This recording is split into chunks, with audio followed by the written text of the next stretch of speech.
Sachez que vous n'êtes pas filmé, on ne filme pas les gens au micro, on va juste entendre votre voix puis votre question. Si jamais parmi vous, il y a des gens qui sont mal à l'aise avec ça, venez me voir, moi je reste vers la régie et puis on coupera la partie où vous intervenez, il n'y a vraiment pas de problème. Alors, j'ai bientôt terminé, mais avant de commencer, évidemment, je veux remercier le partenaire de notre programmation, qui est le ministère de l'Économie, de l'Innovation et de l'Énergie, et aussi la Faculté des sciences de l'UQAM, qui nous a soutenus ce soir et qui nous soutient très régulièrement également. Merci évidemment à toute l'équipe du Cœur des Sciences. On est une petite équipe pour vous faire une programmation qui, nous l'espérons, vous intéresse grandement. Alors, tout le monde est là qui s'affaire en coulisses. Et puis, voilà, je vous ai tout dit. Évidemment, je vous dis de fermer vos cellulaires. Des fois, on oublie encore, même si on est en 2024. Là, j'en vois qui vont dans leur sac à main. Donc, les cellulaires sont fermés. J'ai présenté la conférence. Moi, je vous dis à tout à l'heure pour la période de questions et je laisse la parole à Sébastien Gambe. Bonne soirée. D'abord, merci au Cœur des Sciences pour l'invitation. Et je suis très content de pouvoir vous parler des enjeux de vie privée aujourd'hui. Donc, comme vous l'avez remarqué, la conférence s'appelle Tous traqués. Alors, j'espère pas trop vous traumatiser, mais en tout cas, on va essayer de finir sur quelques façons de se protéger et aussi les améliorations que je vois dans le futur. Donc, c'est ça, mon but n'est pas de vous traumatiser, que vous partiez en éteignant tous vos appareils électroniques, mais c'est d'essayer de vous montrer un peu les enjeux de traçage à l'heure actuelle. Quel est l'impact sur les personnes en termes de vie privée et de sécurité et aussi sur la démocratie et quelles sont les pistes pour essayer d'améliorer un peu la situation. Donc ma conférence sera en 3 parties. Je vais d'abord commencer par introduire un peu les enjeux de vie privée, donc principalement, c'est quoi les principales technologies de traçage. Mon but, ça va être en particulier de vous montrer qu'on imagine souvent le traçage comme étant, vous naviguez sur Internet et on est capable de suivre les déplacements d'un site web à l'autre, mais il y a aussi beaucoup de traçage qui se fait dans le monde physique, et qui vont générer des traces numériques des endroits où vous avez vu ou des actions que vous avez faites, qui vont aussi enrichir les profils qu'on construit à votre sujet. Deuxième partie, ça sera sur les risques, donc quels sont l'impact en allant de la publicité à l'usurpation d'identité ou la manipulation au niveau des votes, et la dernière partie sur l'aspect protection. Donc déjà, je pense que vous en êtes conscient, mais on a dit le titre de ma chaire porte sur les données massives. Donc les données massives, c'est quoi ? C'est simplement le fait que depuis une dizaine d'années, on est dans une situation où la quantité de données qu'on est capable de collecter sur les personnes a augmenté de manière très importante, et aussi la diversité des données. Donc les données qu'on peut capter, par exemple, s'il y en a parmi vous qui ont un bracelet Fitbit qui prend votre rythme cardiaque et votre activité physique, c'est le type de données qu'on est capable de capturer, qu'on ne pouvait pas capturer il y a une quinzaine d'années. Donc, si on prend aussi les compteurs électriques intelligents, c'est des nouvelles données qu'on est capable d'aller capturer sur les personnes. Et donc, évidemment, les promesses de l'analyse des données massives, c'est qu'on va pouvoir réaliser des inférences sur vous de manière beaucoup plus précise que ce qu'on pouvait faire auparavant. Donc, ça peut avoir des côtés bénéfiques, vous fournir des services qui sont personnalisés vraiment en fonction de votre profil. Il y a aussi beaucoup de recherches qui se font sur comment analyser ces données.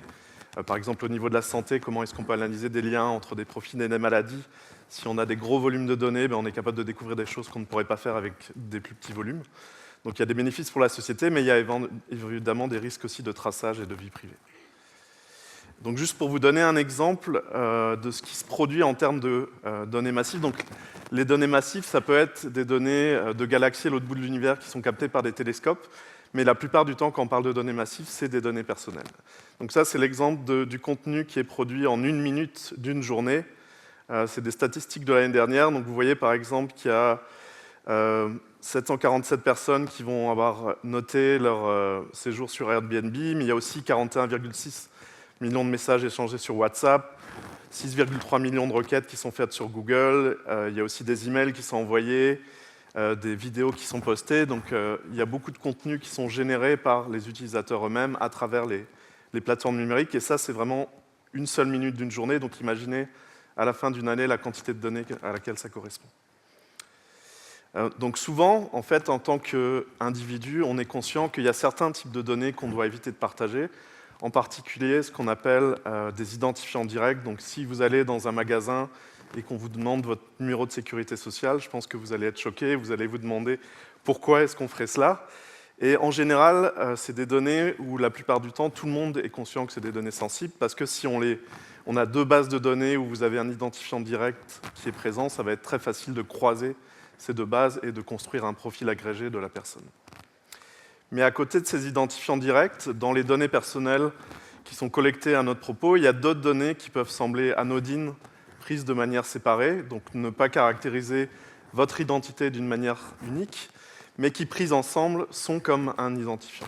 C'est ce qu'on appelle les quasi-identificateurs. Donc, par exemple, si vous avez une base de données où vous avez votre code postal, votre date de naissance et votre genre, si on prend chacune de ces données séparément, comme le code postal, on est sûrement des dizaines de personnes ou des milliers de personnes à habiter ce code postal. Si on prend le nombre de personnes au Québec qui sont nées à la même date que vous, vous n'êtes sûrement pas seul. Mais dès qu'on commence à combiner ces informations, dans une population, en général, vous êtes unique par cette combinaison d'attributs. Donc parfois, on appelle ça des quasi-identificateurs, dans le sens, ce n'est pas un identifiant direct, au sens habituel du numéro de sécurité sociale, mais en pratique, ça peut jouer le même rôle, ça peut permettre de tracer une personne et de faire des croisements entre deux bases de données. Un autre enjeu important, c'est ce que j'appelle le potentiel d'inférence, c'est qu'en fonction de la donnée, les risques ne sont pas les mêmes en fonction de ce qu'on peut inférer à votre sujet. Donc par exemple, si je vous demande pour qui vous avez voté aux dernières élections provinciales, je pense que ça va vous choquer, vous n'allez pas me donner l'information. Mais le potentiel d'inférence, c'est-à-dire ce que je peux déduire sur vous à partir de cette information, reste relativement faible. À l'inverse, si vous acceptez par exemple d'installer une application qui prend votre position GPS toutes les 5 minutes, que vous allez utiliser pendant une semaine et que vous me donnez vos données de mobilité, je vais pouvoir inférer par exemple où vous habitez, où vous travaillez.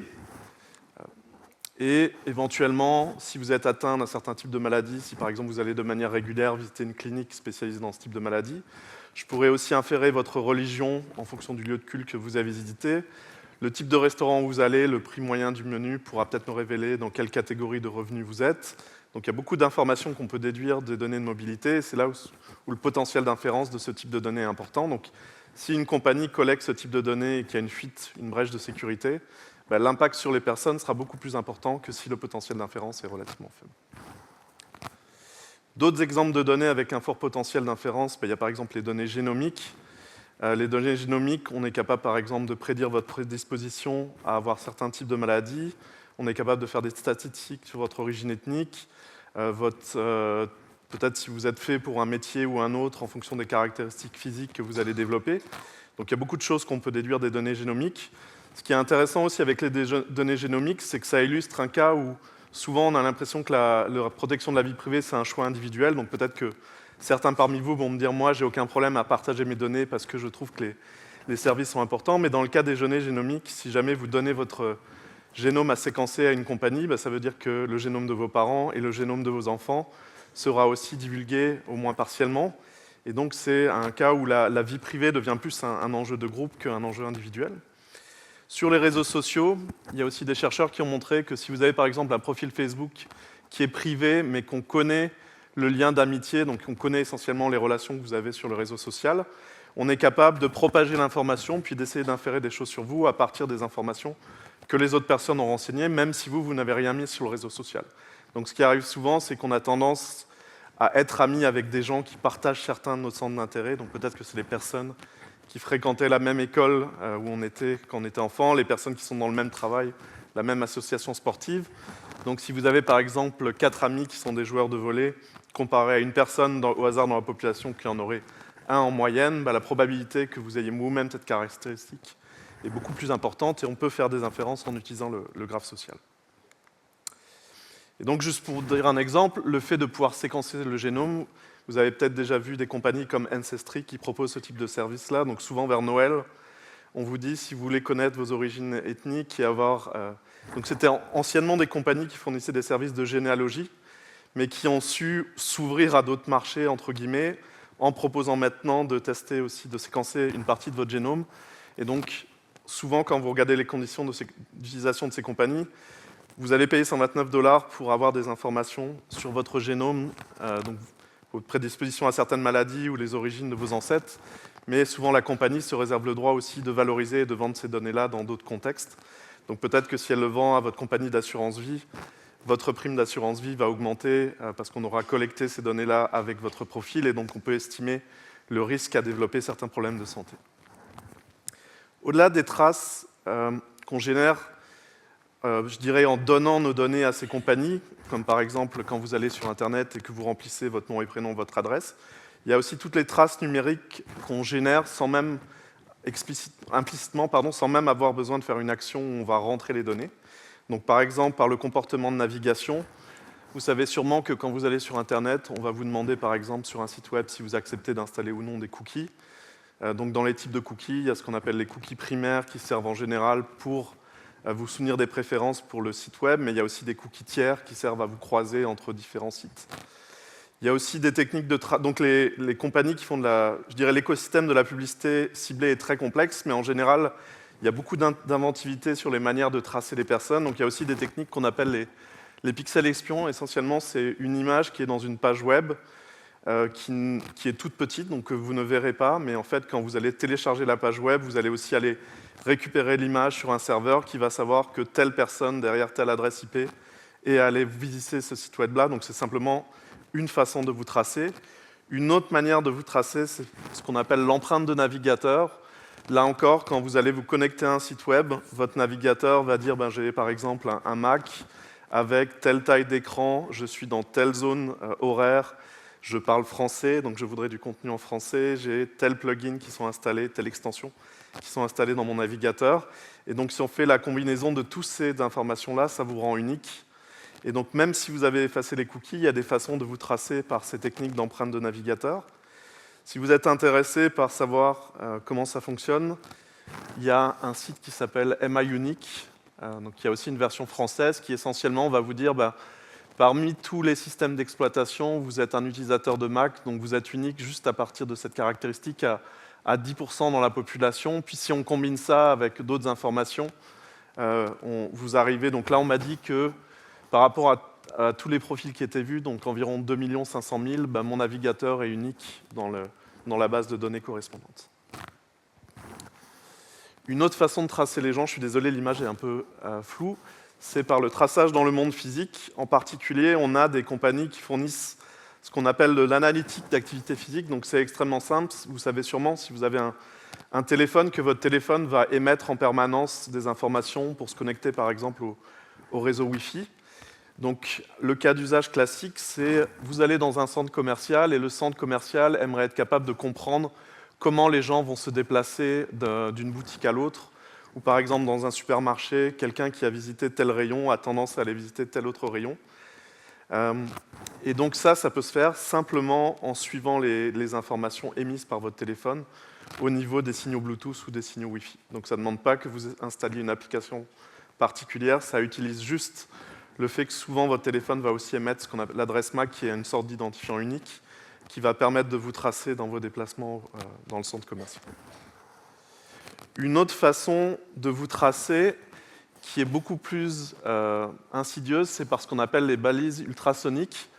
Donc là, l'idée, c'est de pouvoir réaliser que la personne derrière cet ordinateur ici, c'est le même individu qui possède un téléphone portable. Et la manière dont ça fonctionne, en fait, c'est que quand vous allez visiter un site web, donc par exemple, vous allez voir une vidéo sur YouTube, il y a un signal ultrason qui est inséré à l'arrière de la vidéo que vous n'entendrez pas, mais qui peut être capté par le micro de votre téléphone. Et donc le micro de votre téléphone va être capable de dire la personne qui a visité, donc par exemple l'adresse IP qui a visité ce site web-là à cette heure-là, c'est la même personne qui possède ce téléphone cellulaire. Donc ça sert à faire ce qu'on appelle du traçage interappareil, être capable de connecter les différents appareils que vous utilisez et agréger évidemment toutes les informations qui sont récupérées dans un seul profil.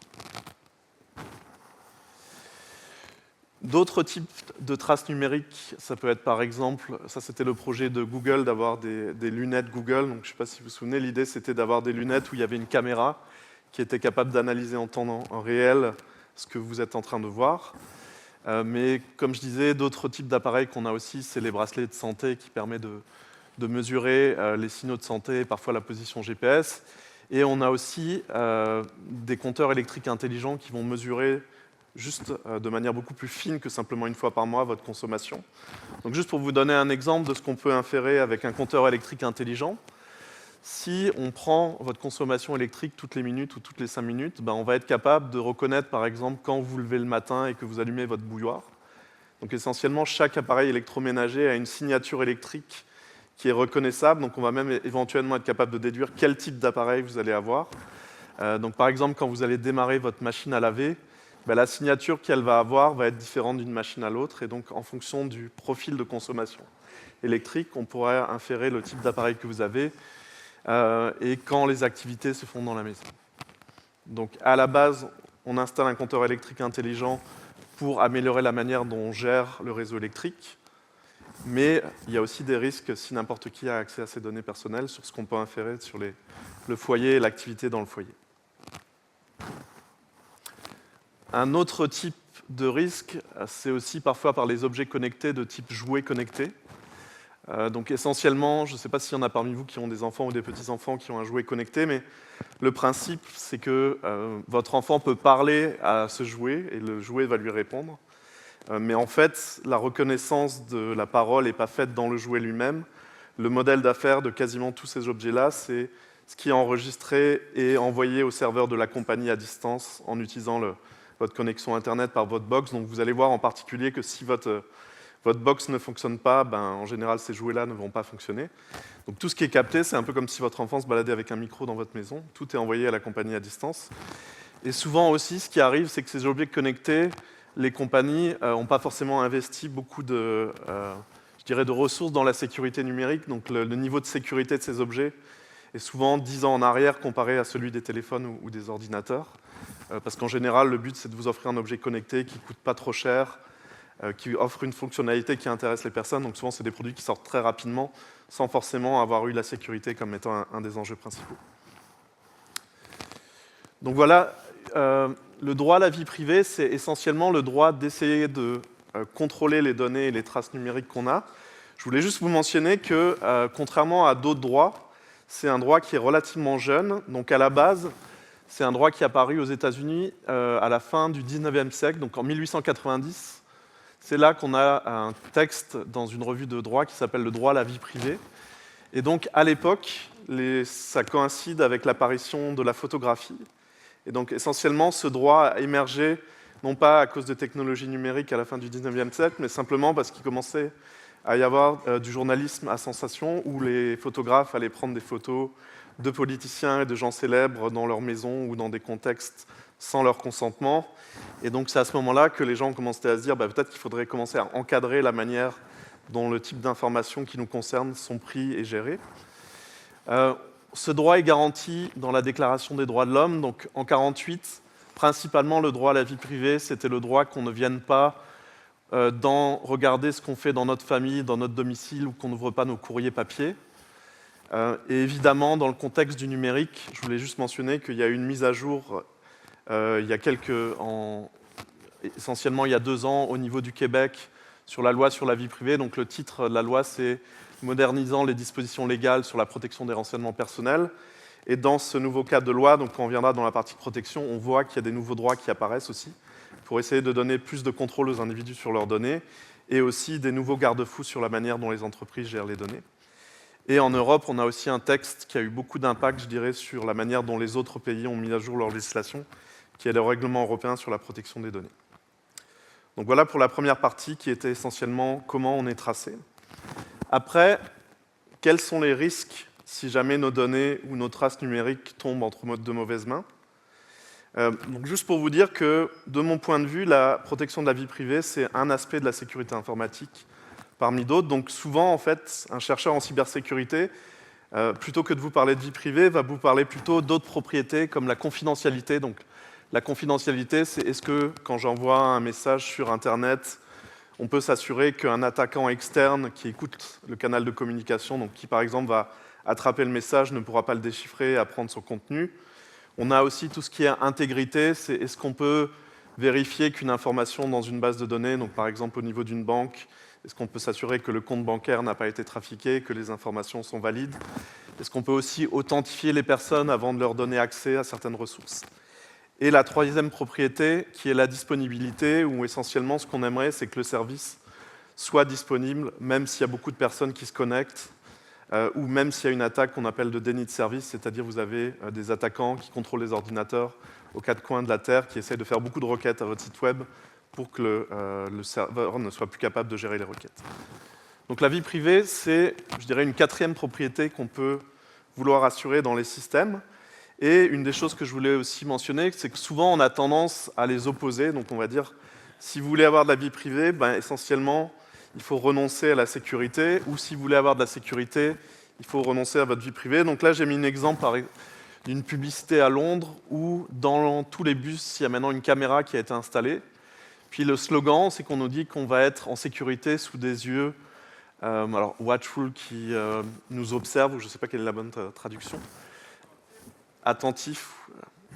Et essentiellement, je ne sais pas si ça vous rassure, moi ça me fait beaucoup penser à l'œil de Sauron dans Le Seigneur des Anneaux. Mais en fait, souvent, la protection de la vie privée, ça contribue à la sécurité, dans le sens où on va voir qu'un des objectifs, par exemple, de la vie privée, c'est de forcer les compagnies à réfléchir à quelles sont les données qui sont nécessaires pour un service. Donc au lieu de se dire on collecte tout ce qu'on peut, on va collecter que ce qui est nécessaire pour le service. Et donc ça, si jamais il y a une brèche de sécurité, c'est beaucoup moins d'impact sur les individus que si on avait tout collecté. De la même manière, si vous n'avez pas de sécurité, donc si vous n'avez pas de confidentialité ou d'authentification, en général, vous n'aurez pas de vie privée parce que le système est une passoire, c'est très facile de récupérer les données ou de pouvoir accéder à des données auxquelles on ne serait pas autorisé. Donc, plutôt que de les opposer, il faut plutôt voir la vie privée comme une partie de la sécurité ou comme deux aspects complémentaires qu'on voudrait avoir dans notre monde numérique. Donc, de qui on veut se protéger en général? Alors, je l'appelle l'adversaire, mais essentiellement, l'adversaire, ça peut être n'importe quelle entité qui collecte des données personnelles. Donc, ça peut être un individu, comme ici, qui essaye de faire un vol d'identité. Essentiellement, il y a une fuite de données, il a réussi à trouver la date de naissance, le numéro de sécurité sociale, et il essaye d'appeler une banque à distance, potentiellement avec une façon difficilement traçable d'utiliser un système de communication. Donc vous voyez qu'il a un livre « Comment faire du hameçonnage ». Mais ça pourrait être aussi une compagnie. On a par exemple tout un écosystème sur les courtiers de données. Donc des courtiers de données, c'est essentiellement des compagnies qui récupèrent des données, par exemple, qui vont être vendues par d'autres compagnies et qui vont les agréger dans un profil et le revendre à d'autres compagnies. Donc ça peut être, par exemple, vous installez une application qui est un jeu sur votre téléphone. Cette application vous demande d'accès à votre GPS et finalement, elle est gratuite, mais toutes les données de mobilité vont être récupérées par le courtier de données qui va les agréger avec d'autres sources d'informations puis qui va aller les revendre, par exemple, à une compagnie d'assurance vie ou à une compagnie d'assurance auto. Et évidemment, l'adversaire, ça peut être aussi parfois des groupes mafieux, donc vous en êtes sûrement conscient, mais quand on parle de groupes mafieux, ils ont développé depuis, je dirais, une vingtaine d'années des groupes spécialisés à l'intérieur en cyberattaques. Et donc, les groupes de crimes organisés, essentiellement, ont très bien compris qu'il y avait beaucoup d'argent à se faire sur l'exploitation des données personnelles et des traces numériques. Et donc, ont développé vraiment des compétences et des manières de faire des usurpations d'identité, par exemple, de manière très organisée ou potentiellement très ciblée. Donc, quand on fait de la vie privée, on est forcément un peu plus paranoïaque que la moyenne de la population. Et ce qu'on va considérer, c'est que l'adversaire, ce n'est pas simplement quelqu'un de l'extérieur, mais ça peut être aussi potentiellement la compagnie qui a collecté nos données, qui les a mal sécurisées, ou potentiellement suite à un rachat, ou parce qu'elle ne respecte pas ses promesses, va vouloir vendre les données. Donc on se met à considérer les risques de vie privée qui viennent aussi de par la compagnie de la collecte de données. Et donc là, je vous ai mis un exemple aussi d'un cas où je ne veux pas pointer le doigt sur le fait que Samsung veut forcément vendre nos données, mais c'est un article du Monde qui comparait les télés intelligentes de Samsung à un système qui était imaginé dans 1984, qui était l'idée qu'on allait avoir dans notre salon essentiellement une plaque qui écoute toutes nos conversations, alors qu'essentiellement, si vous avez une télé connectée Samsung qui est connectée à votre box, tout ce que vous allez dire devant la télé est aussi envoyé au serveur de la compagnie à distance, donc c'est à peu près, en termes de fonctionnalité, c'est le même système, on a quelque chose dans notre foyer qui enregistre tout ce qui est dit. Et donc ce que faisait l'article du Monde, c'est essentiellement de comparer le texte du livre 1984 avec la notice d'utilisation de cette télé Samsung, pour dire essentiellement c'est la même chose qui est capturée. Et donc, même si la compagnie n'est pas mal intentionnée au départ, on n'a jamais de sécurité parfaite, et donc une des façons pour l'adversaire de mettre la main sur des données personnelles, ça peut être par des fuites de données. Donc, Au Québec, je pense que vous êtes tous conscients qu'on a une grosse fuite de données il y a 5 ans par Desjardins, qui a eu beaucoup d'impact sur certaines personnes qui ont été victimes d'usurpation d'identité. Donc je vais y revenir comme un des risques. Donc même si la compagnie n'a pas l'intention de revendre les données, il peut toujours y avoir une brèche de sécurité, potentiellement qui est faite par quelqu'un à l'intérieur de la compagnie qui a accès à ces données-là et qui pourrait essayer de les revendre, ou si jamais, par exemple, il est renvoyé dans un contexte d'un accès de colère, prendre ces données-là et justement partir avec ces données. Donc, aussi, une autre chose que je voulais vous mentionner, c'est si jamais vous voulez savoir si vos données ont, par exemple, login et mot de passe font partie d'une fuite de données, il y a un site qui s'appelle Have I Been Pwned, où essentiellement vous mettez votre adresse courriel et c'est maintenu par un chercheur en sécurité qui va vous dire si votre adresse courriel faisait partie d'une fuite de données où les données ont été diffusées publiquement. Donc on ne vous demande pas votre mot de passe, on vous demande juste votre adresse courriel et ça va vous dire si vous faisiez partie de fuites de données, en tout cas qui ont été publiquement documentées parce que ces données-là ont été repérées à un moment sur Internet, donc publiquement disponibles. Donc le premier risque, je dirais, pour notre vie privée, c'est la publicité ciblée. Donc c'est le fait qu'à partir du profil qu'on établit sur une personne et potentiellement de son adresse courriel, on pourrait essayer de vous envoyer de la publicité ciblée en fonction de vos intérêts. Donc par exemple, là, cette personne-là est très contente parce qu'elle reçoit de la publicité en fonction des recherches qu'elle avait faites sur le web. Donc par exemple, par rapport au dernier album de Johnny Hallyday. Mais là, il doit s'expliquer sur d'autres informations qu'il reçoit. Donc je dirais le premier impact, c'est d'essayer de vous influencer dans vos comportements d'achat. Après, une autre chose qui est importante, c'est l'impact que ça peut avoir sur votre choix de carrière ou l'accès à certains métiers. Donc vous en êtes sûrement conscient que quand vous allez appliquer dans un emploi, vous allez envoyer votre CV, mais potentiellement, votre employeur pourra vouloir regarder ce qui est disponible sur Internet. Donc ce qui arrive souvent, c'est qu'il y a des compagnies même qui se spécialisent dans la création de dossiers numériques où essentiellement donc la compagnie va dire voilà, j'ai ces personnes qui ont candidaté. Est-ce que vous pouvez me donner un dossier numérique de ce qu'on trouve en ligne? Est-ce que ce qu'on trouve en ligne est aligné avec les valeurs de l'entreprise ou non? Donc parfois, ce que vous avez fait étant jeune, adolescent, tout le monde a le droit de faire des erreurs, peut éventuellement être retenu contre vous beaucoup plus tard. Ou si vous avez critiqué votre entreprise par le passé, il y a des personnes qui peuvent aussi perdre leur emploi sur la base des informations qu'on retrouve sur les réseaux sociaux ou sur Internet. Un autre risque beaucoup plus important, c'est les risques d'usurpation d'identité.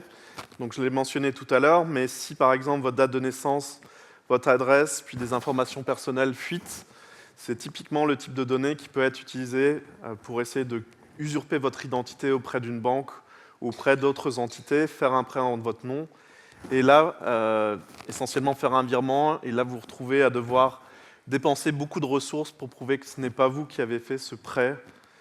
Donc souvent, en termes d'usurpation d'identité, l'impact sur les personnes, c'est un impact financier, mais il y a aussi beaucoup de temps qui est perdu, beaucoup de personnes qui subissent de la détresse. Donc si vous avez, personne ne vous croit et que vous passez des mois et des mois avec des procédures d'avocat à justifier que ce n'est pas vous qui avez fait cette action, il peut avoir un impact sur la psychologie aussi importante. Un autre impact que peut avoir le traçage, c'est évidemment aussi l'impact sur l'accès ou le prix qu'on paye pour certaines ressources. Donc par exemple, quand vous allez à une banque et que vous allez demander un prêt, potentiellement, ce n'est pas simplement l'information que la banque a, mais ça peut être d'autres informations qui sont utilisées pour déterminer si vous allez rembourser le prêt. Éventuellement aussi, toutes les données qui sont collectées peuvent être utilisées, par exemple, ça c'est aux États-Unis, c'est très courant d'utiliser au niveau de l'assurance vie, d'utiliser les informations collectées pour déterminer votre prime en fonction de votre état de santé ou des recherches que vous avez faites par rapport à certains thèmes. Et là, je vous ai mis un exemple, je voulais vous prendre un exemple assez récent, mais il y a une journaliste du New York Times qui s'appelle Kashmir Hill. Donc c'est elle qui avait en particulier fait l'enquête sur Clearview AI. Donc pour ceux qui connaissent, c'est la compagnie qui offre des reconnaissances faciales pour les services de police et qui va collecter toutes les photos disponibles sur Internet pour nourrir son moteur de reconnaissance faciale. Donc cette journaliste-là a fait une enquête il y a quelques jours sur essentiellement les liens entre les données qui sont collectées dans les voitures intelligentes ou les voitures connectées et les compagnies d'assurance automobile. Et donc, essentiellement, ce qu'elle a démontré, c'est que quand vous avez, par exemple, un service comme OnStar, qui est un service gratuit qu'on peut activer dans certaines voitures, donc on va vous dire que c'est un service pour vous donner de la rétroaction sur votre manière de conduire. Mais essentiellement, ces données-là sont récupérées par la compagnie qui est derrière la voiture, revendues à un courtier de données qui s'appelle LexisNexis, qui va ensuite le revendre à des compagnies d'assurance automobile. Et donc, votre prime d'assurance automobile peut être modulée à la hausse, par exemple, si on estime que votre comportement au niveau de la conduite est à risque. Et ce que montre aussi son enquête, c'est que clairement, ce n'est pas du tout marqué dans les conditions d'utilisation, ce type d'usage qui peut être fait de données. Donc on a l'impression que c'est un service gratuit d'amélioration et de rétroaction sur la conduite. Et en fait, ça a un impact direct financier sur vous, sur le prix que vous allez payer à votre assurance automobile. Un autre impact qui, à mon avis, est aussi très important pour la démocratie, c'est ce qu'on appelle le micro-ciblage, qui a été utilisé par des partis politiques au niveau des élections pour essayer d'influencer le vote des personnes. Donc l'idée, imaginez que vous êtes aux États-Unis, vous êtes quelqu'un qui a plutôt tendance à voter démocrate en général, mais il y a peut-être un élément dans le programme de Donald Trump qui vous intéresse. Ce que va faire le micro-ciblage, c'est essayer de vraiment pousser en avant cette information-là qui est ciblée sur votre profil pour essayer de vous amener à changer votre avis. Donc au lieu de vous amener à regarder en détail tout le programme politique du parti ou de la personne, on va vraiment vous dire, regardez, Donald Trump, il a imaginez par exemple moi qui suis dans le domaine de la recherche et enseignant, on va me dire, il propose de donner $5 000 à tous les chercheurs comme fonds de base pour la recherche. Donc on essaye vraiment de pousser une information qui va essayer de vous influencer. Et donc il y avait une entreprise qui s'appelait Cambridge Analytica qui essentiellement avait récupéré des profils de millions de personnes puis utilisé cette information-là dans un contexte de publicité ciblée pour justement aider les partis politiques à influencer les votes. Donc il y a même des gens qui disent qu'au niveau du Brexit, sans Cambridge Analytica, on aurait eu un résultat opposé. Donc évidemment, c'est impossible à vérifier. Donc à moins de créer un monde parallèle où on fait deux expériences de pensée, une où Cambridge Analytica existe et l'autre où elle n'existe pas, ça sera difficile. Mais essentiellement, vous savez que dans le cas du Brexit, le résultat est extrêmement serré. Donc être capable d'influencer quelques dizaines de milliers ou quelques centaines de milliers de personnes, ça peut avoir potentiellement un impact. On a aussi des compagnies qui se proposent de manipuler les personnes au niveau de leur comportement. Donc là, il y a une compagnie qui existait en Russie, qui n'existe plus, mais qui s'appelait The Spinner. Essentiellement, donc cette compagnie-là, elle proposait en 2018 pour $29 à des clients d'influencer le comportement de l'être aimé en lui présentant des publicités ciblées en fonction d'un objectif précis. Donc quand je dis publicité ciblée, c'était aussi des informations d'influenceurs qui essayaient de vous amener dans une direction. Et donc, parmi plusieurs campagnes qu'elle proposait, donc, il y avait 5 bonnes raisons de demander sa copine en mariage, ou les choses à ne pas faire ou à faire lors d'une demande en mariage. Il y avait aussi convaincre une personne d'avoir un animal de compagnie ou de déménager à la campagne. Et donc, comment cette compagnie fonctionnait? Essentiellement, si vous payez $29, elle va vous fournir un lien que vous devez vous envoyer à la cible. Donc l'idée, c'est que la compagnie va dire, c'est pas nous qui avons ciblé la personne, on a fourni la capacité d'envoyer ce lien-là à la cible. Et si la personne l'ouvre, essentiellement, ça va installer des cookies qui va permettre à la compagnie de suivre le comportement de la personne et de lui pousser de temps en temps de l'information ciblée. Donc ce que la compagnie prétendait, c'est de pouvoir faire 180 expositions en 3 mois. Donc l'idée, c'est qu'on va vous envoyer de l'information, mais on ne va pas vous bombarder pendant 1 heure de cette information-là. On va vous envoyer de temps en temps un influenceur qui dit ça serait bien de déménager à la campagne pour améliorer votre niveau de vie, par exemple. Donc il y a beaucoup de questions sur est-ce que ça fonctionne. C'est pas clair que ça fonctionnait. Il y a des journalistes de données qui ont essayé de faire quelques expériences, mais vous voyez qu'on est là dans un contexte où on offre à n'importe qui pour $29 la capacité d'essayer d'influencer une autre personne. Et une des choses qui est très importante, je pense, au niveau de la vie privée, c'est que, donc pourquoi la vie privée est importante? C'est oui, pour éviter les différents risques que j'ai mentionnés, mais c'est aussi important pour permettre à d'autres droits de s'exprimer. Donc par exemple, dans un monde où on sait qu'on est surveillé en permanence, on a tendance à se comporter et à se censurer de manière inconsciente. Et là, je vous ai mis l'exemple d'une prison qui est adaptée d'un concept qui s'appelle le panoptique. Essentiellement, le panoptique, c'était à la fin du 19e siècle, un philosophe anglais qui avait imaginé une prison où vous avez un gardien qui est au milieu. Les prisons, donc les cellules, sont toutes en rond autour de la tour du gardien. Le gardien est tout seul, donc clairement, il ne peut pas surveiller toutes les cellules. Mais comme les prisonniers savent que potentiellement, ils peuvent être observés par le gardien, donc c'est un peu comme si vous aviez une caméra de surveillance en permanence sur vous. Vous ne savez pas s'il y a forcément quelqu'un derrière, mais peut-être que de temps en temps, il y a quelqu'un qui observe ce que vous faites. Vous allez avoir tendance à rentrer dans la norme et à vraiment bien vous comporter parce que vous savez que potentiellement vous êtes surveillé. Et je pense que si on est dans un monde où on est tracé et surveillé au quotidien, on va avoir tendance à ne pas essayer de faire certaines choses parce qu'on a peur que ça puisse être utilisé contre nous, ou à se comporter comme ce qu'on pense être la norme qui est ce qui nous amènera à ne pas avoir des répercussions négatives au niveau de nos données. Mais une des choses que je veux rappeler, c'est que ce qui est la norme, donc en particulier quand les gens me disent « moi, j'ai rien à cacher », peut-être que vous n'avez rien à cacher maintenant, mais peut-être que dans un contexte où la société change, les données qu'on a collectées sur vous peuvent être utilisées contre vous. Donc par exemple, aux États-Unis, je pense que si on revenait 3 ans en arrière, où l'avortement est garanti à toutes les femmes, la plupart des gens n'auraient pas forcément de problème à installer une application, par exemple, de suivi menstruel, qui permet aussi de récupérer sa position GPS et de suivre où on est, mais dans un contexte où, dans certains États comme le Texas, la police va demander accès à vos données à ces compagnies-là pour savoir si vous avez illégalement quitté l'État pour vous faire avorter. D'un coup, la moitié de la population qui n'avait rien à cacher, entre guillemets, peut se voir retrouver ou retourner ses données personnelles contre elle suite à un changement de norme.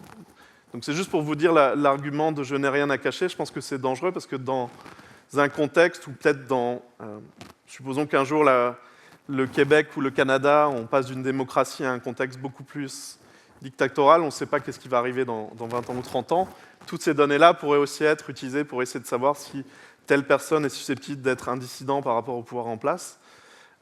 Donc voilà, je pense que c'est aussi un aspect important de la vie privée, c'est de permettre, par exemple, à la liberté d'expression, à la liberté de rassemblement politique ou de croyance, de s'exprimer parce qu'on sait que potentiellement, on peut dire des choses sans que ça soit forcément retenu contre nous.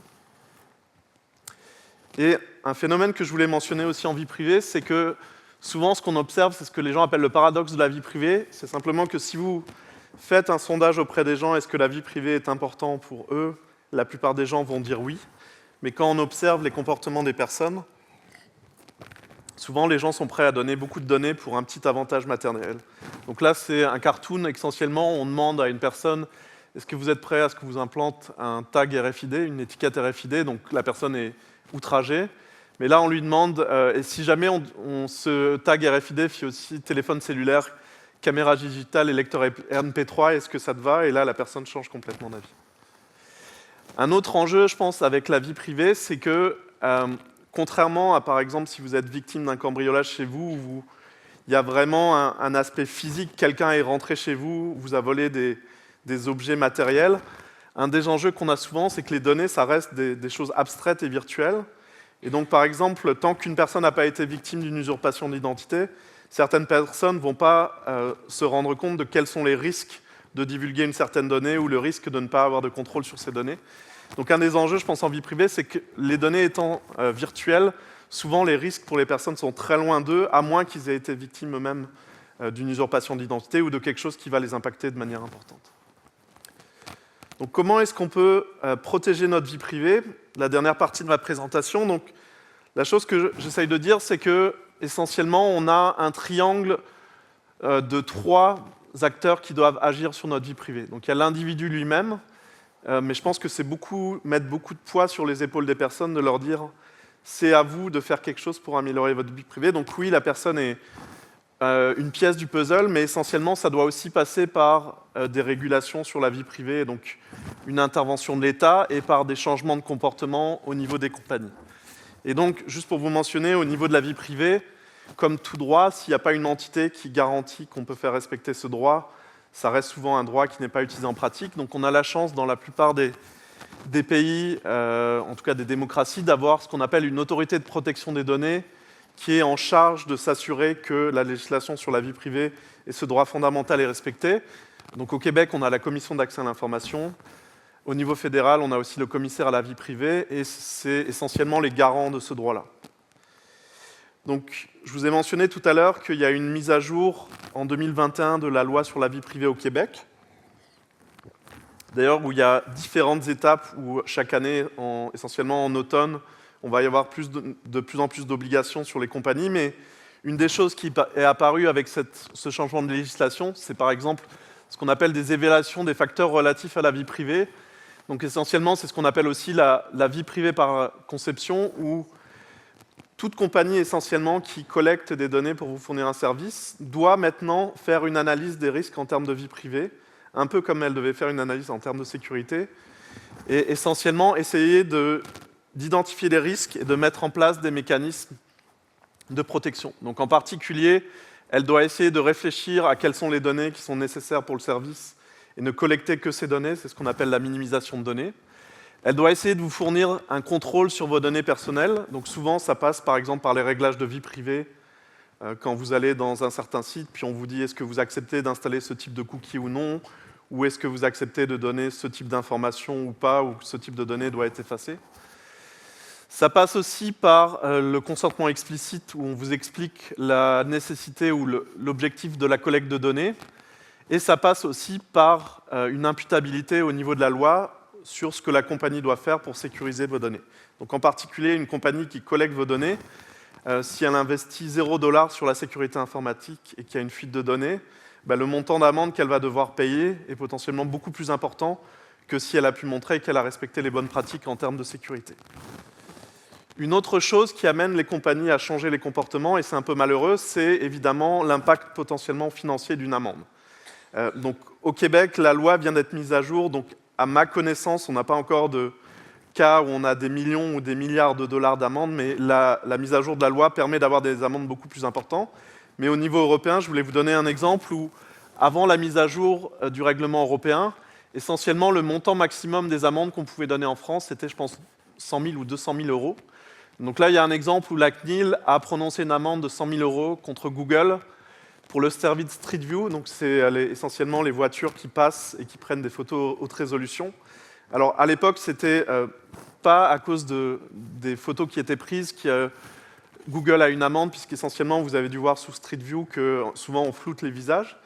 Mais c'est parce que essentiellement ces voitures-là, ils récupéraient aussi tout le trafic Wi-Fi qui était obtenu dans les box des maisons auprès duquel ils passaient. Donc l'idée, c'est que Google fournit aussi un service de géolocalisation où on est capable de vous dire où vous êtes en fonction des signaux Wi-Fi que vous observez. Et donc, en plus de prendre les photos, ce qui était l'usage déclaré, ils récupéraient beaucoup d'informations potentiellement non chiffrées sur les réseaux Wi-Fi. Donc l'amende était pour cette deuxième collecte de données secondaires qui n'avait pas été déclarée ou qui n'avait pas, en tout cas pour lequel il n'y a pas de consentement de l'utilisateur. Donc suite au règlement sur la protection des données, le montant des amendes permises est beaucoup plus haut.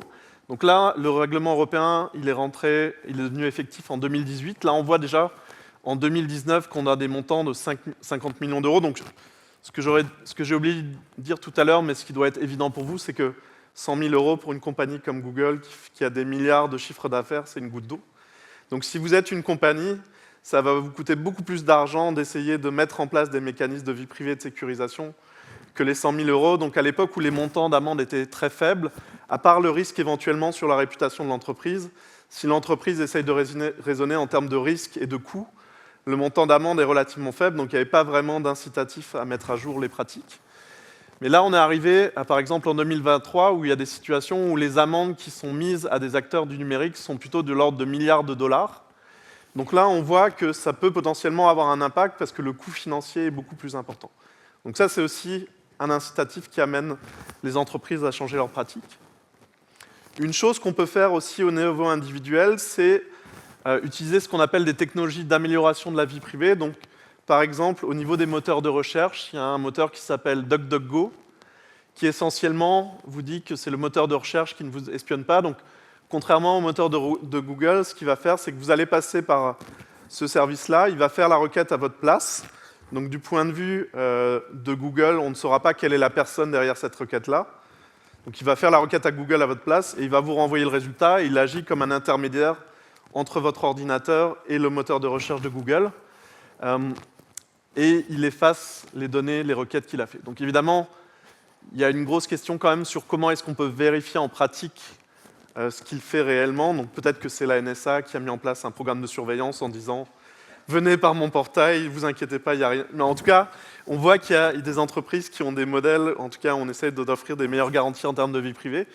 Et sinon, il y a des autres façons où on a des garanties plus fortes de préserver son anonymat quand on navigue sur Internet. Il y a un réseau qui s'appelle en particulier Tor, donc c'est l'acronyme en anglais du routage par oignon, c'est la façon dont les données sont chiffrées par couche, qui est un réseau mondial utilisé de manière quotidienne, par exemple par les journalistes de données ou par les services de police dans le cadre d'enquêtes pour ne pas être tracés. Donc je vous ai mis des statistiques récentes où on avait, il y a quelques jours, environ 5 millions de personnes qui l'utilisent de manière quotidienne dans le monde. Donc quand vous avez des statistiques qui sont faites par pays, donc en général, c'est évidemment les pays qui sont sous surveillance ou sous régime autoritariste qui vont avoir tendance à l'utiliser pour être capable de prendre de l'information ou de communiquer sans être tracé. Mais ce réseau-là, de la manière dont il est construit, c'est un ensemble de nœuds qui sont aux quatre coins de la Terre, qui sont indépendants les uns les autres et où on construit un chemin aléatoire dans le réseau. Donc les garanties en termes de sécurité sont beaucoup plus fortes que l'anonymisateur. Donc ça peut être une façon aussi de naviguer de manière anonyme. En particulier, le réseau Tor a un navigateur spécialement dédié à ce réseau-là. Par contre, c'est possible que vous attendiez un peu plus de temps avant de recevoir l'information. Donc sur certains sites web, on ne verra pas la différence, mais si vous avez des grandes quantités de données, par exemple des grosses vidéos à aller observer, ça peut potentiellement avoir un impact sur certains services. Une autre chose qu'on peut faire, et ça c'est plutôt des technologies de protection que les entreprises peuvent mettre en place, c'est par exemple le chiffrement homomorphe. Donc le chiffrement homomorphe, c'est une technologie sur laquelle IBM investit beaucoup, et l'idée c'est de pouvoir envoyer vos données à un service d'info nuagique qui va faire des calculs sur vos données, qui ne verra pas vos données en clair et qui va vous renvoyer le résultat. Donc le cas d'usage classique, c'est vous avez beaucoup de données clients, vous voudriez entraîner un modèle d'apprentissage, par exemple, à prédire, si je reprends l'exemple de la banque, à faire un modèle de prédiction de risque sur est-ce que, étant donné tel nouveau profil, la personne pourra payer ou pas son prêt. Au lieu de donner les données à cette compagnie directement, vous allez les donner de manière chiffrée. Elle a la puissance de calcul pour faire tourner l'algorithme.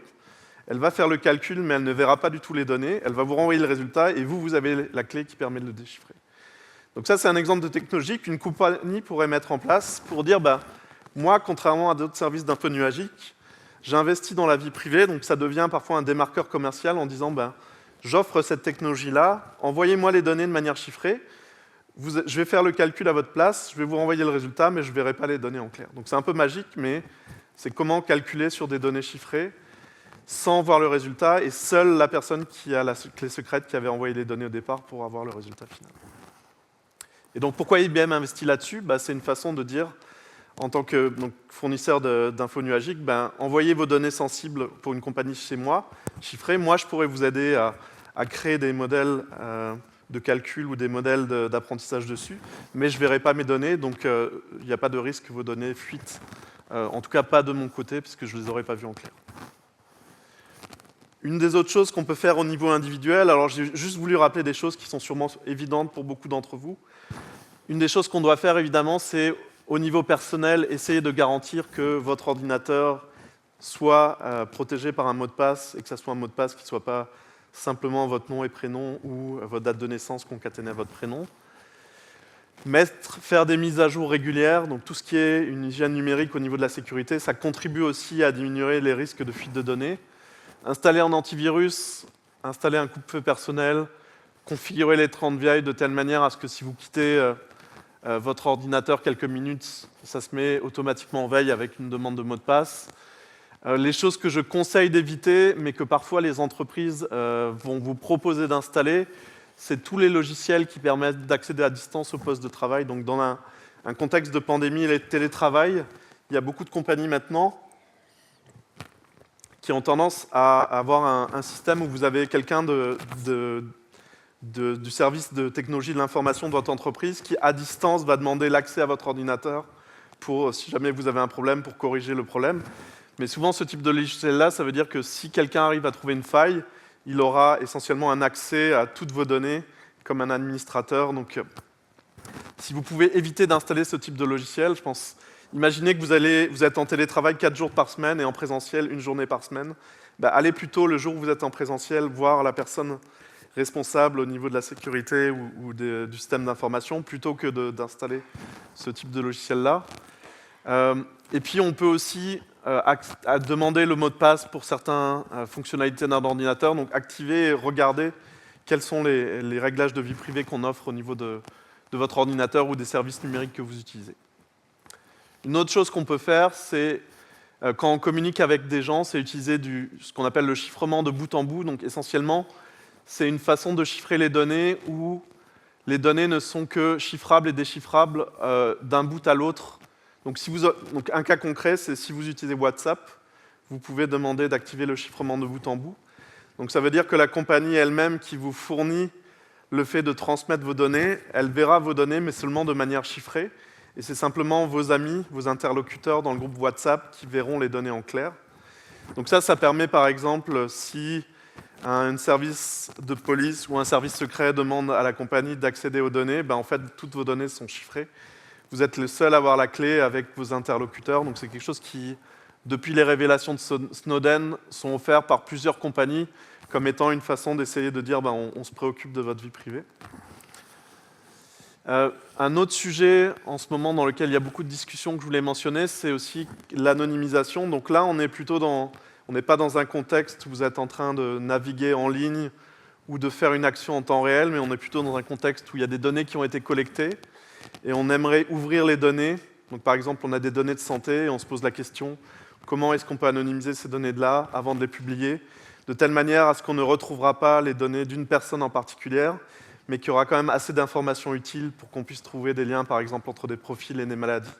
Donc souvent, tout le jeu en anonymisation, c'est comment on modifie les données pour ne plus trouver votre profil individuel à vous, mais garder quand même assez d'informations utiles pour certaines recherches ou certaines découvertes de connaissances. Et donc souvent, là j'ai pris un exemple ancien où essentiellement l'anonymisation à l'époque de la guerre froide, c'était caviarder des documents sensibles.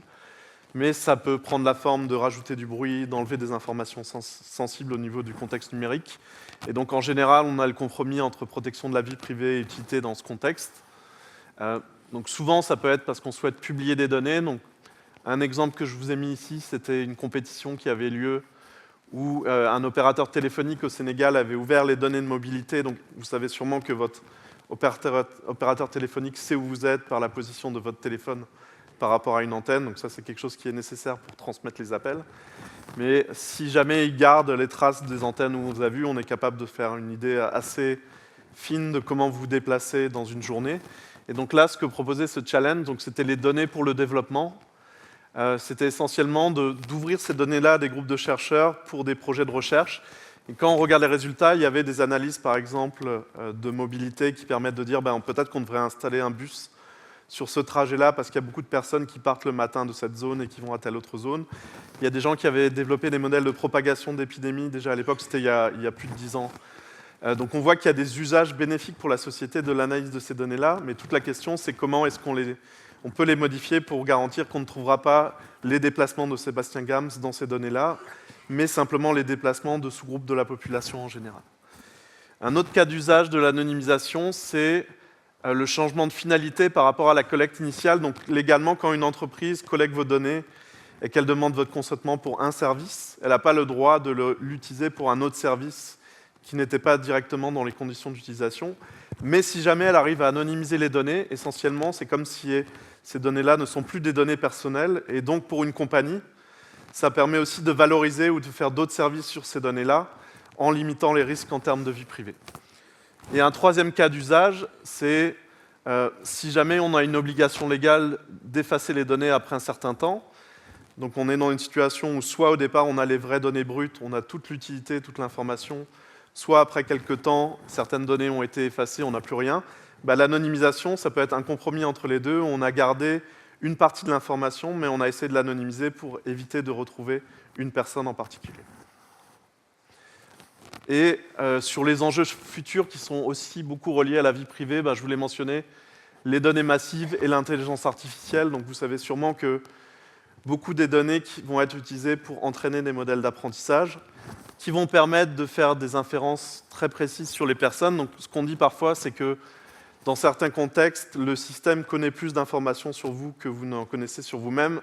Un cas concret, c'est si vous avez un bracelet Fitbit et que vous êtes une femme et que vous tombez enceinte, peut-être que la compagnie sera capable de savoir que vous êtes enceinte avant même que vous ne ressentiez les premiers symptômes physiologiques, simplement par l'analyse des signaux qui a été capturés. Donc on peut arriver même à des situations où peut-être que la compagnie pourrait vous pousser de la publicité ciblée avant même que vous ne ressentiez les premiers signaux physiques.